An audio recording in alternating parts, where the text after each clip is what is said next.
Selamat berjumpa kembali dalam layanan audio Sahabat Seperjalanan. Hari ini adalah hari Minggu 21 Juni 2026. Tema renungan saat teduh kita dengan judul Berkat dari Kesabaran. Firman Tuhan terambil dalam Amsal 14 ayat yang ke-29. Orang yang sabar besar pengertiannya, tetapi siapa yang cepat marah membesarkan kebodohan. Mari kita berdoa. Bapa yang di dalam surga, sudah berulang kali kami mendengarkan kebenaran firman Allah tentang menjadi orang yang sabar, yang kuat, dan yang tenang menghadapi kehidupan yang berat, yang penuh dengan tantangan ini. Dalam nama Tuhan Yesus kami berdoa, amin. Shalom sahabat seperjalanan yang dikasihi Tuhan, berkat dari kesabaran. Bukan berkat dari orang yang mengalah tanpa alasan. Kesabaran sifatnya tidak pasif. Kesabaran adalah sifatnya aktif.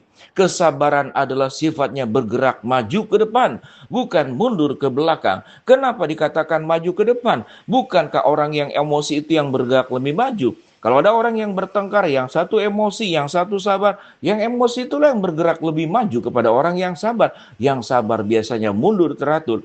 Bagaimana mungkin orang yang mundur teratur, orang yang mengalah dianggap sebagai orang yang pihak maju ke depan?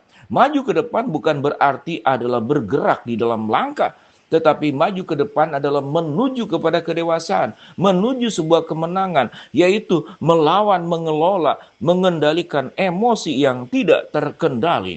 Kita tahu dengan jelas dalam banyak pelajaran, seseorang yang emosional, seseorang yang mengumbar kemarahan, seseorang yang tidak bisa menahan diri, pada akhirnya akan mencelakakan diri sendiri. Kita melihat contoh-contoh yang sangat sederhana di TikTok, di media sosial, di Instagram. Ada orang nonton sepak bola, ingin bahwa timnya itu memenangkan pertandingan, tetapi pada akhirnya kalah. Apa yang terjadi? Maka screen layar televisi itu yang dilempar barang, hancurlah itu layar televisi, sehingga perlu membeli kembali karena tidak bisa digunakan, ataupun kalaupun diservis ulang dengan biaya yang mahal. Jadi ini adalah contoh yang sangat sederhana. Kesabaran seperti demikian. Saya pernah melihat seseorang yang putus cinta, seorang gadis yang putus cinta. Lalu dia begitu marah, dia begitu patah hati, dia begitu remuk jiwa, dan dia mengambil handphonenya sendiri, menayangkan video bagaimana dia menggunting seluruh rambutnya, membotaki seluruh rambutnya. Ini adalah emosional. Emosional tidak hanya menyerang orang lain, tetapi juga bisa menyerang, melukai diri sendiri, bahkan sampai melakukan tindakan membunuh diri sendiri.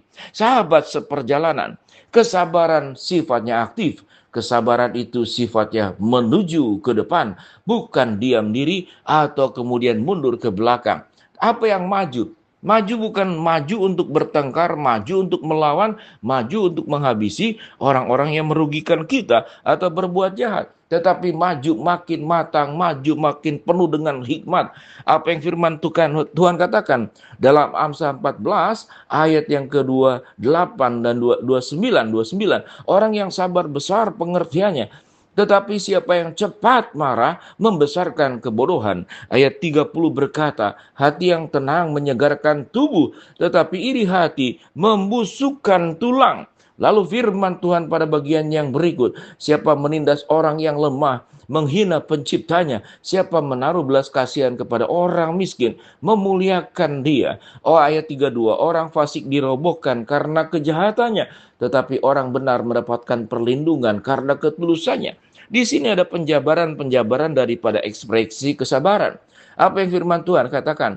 Orang yang sabar itu tidak akan iri hati. Ada orang yang tidak sabar, ingin cepat kaya. Akhirnya melakukan perkara-perkara yang melanggar hukum, melakukan perkara-perkara yang tidak semestinya. Ada orang yang ingin cepat pandai, tidak sabar, berkali-kali kemudian kuliah gagal, berkali-kali membuat skripsi gagal. Akhirnya dia cari jalan pintas karena tidak sabar, lalu kemudian memalsukan skripsi ataupun tindakan-tindakan akademis yang tidak seharusnya dilakukan. Akhirnya ketahuan di kemudian hari.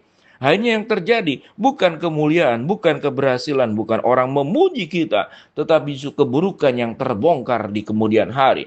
Orang yang sabar itu tidak hanya berbicara bagaimana sukses, tapi dia bersedia melewati proses. Kalimat ini dengarkan di garis bawahi dengan baik.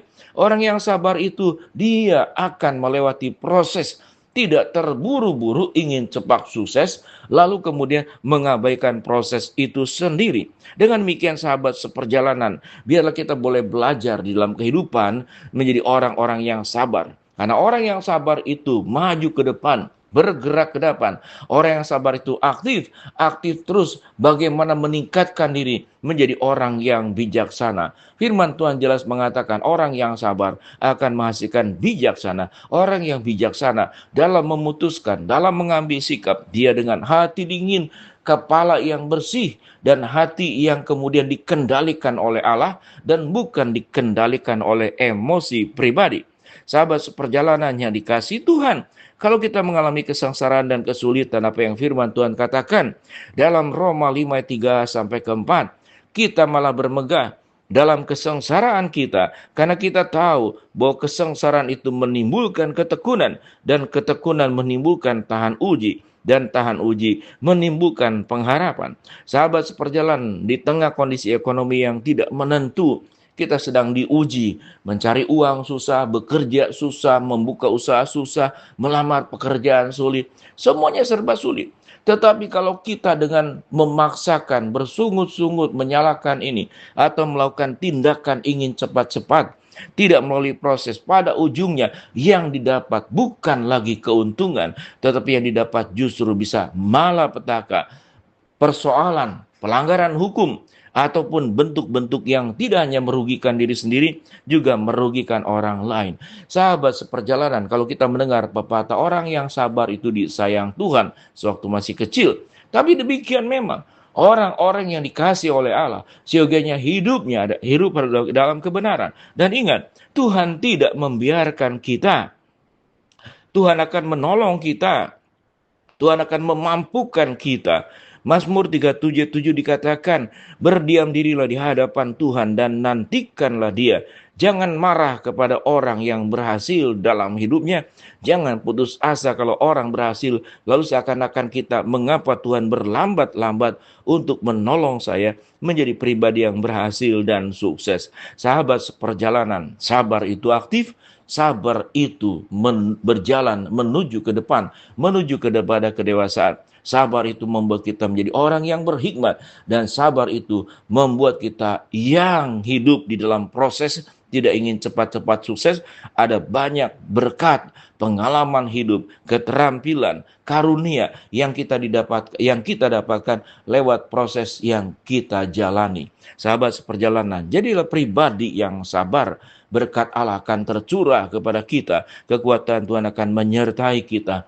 Hidup kita akan dijauhkan daripada jerat-jerat bagi orang-orang yang emosional, yang padanya mengikat, merusak, menghancurkan hidup kita. Karena kehidupannya emosional, tidak sabar, ingin cepat-cepat melakukan atau mendapatkan apa yang diharapkan. Jadilah pribadi yang sabar, berkat Allah tercurah bagi orang-orang yang sabar.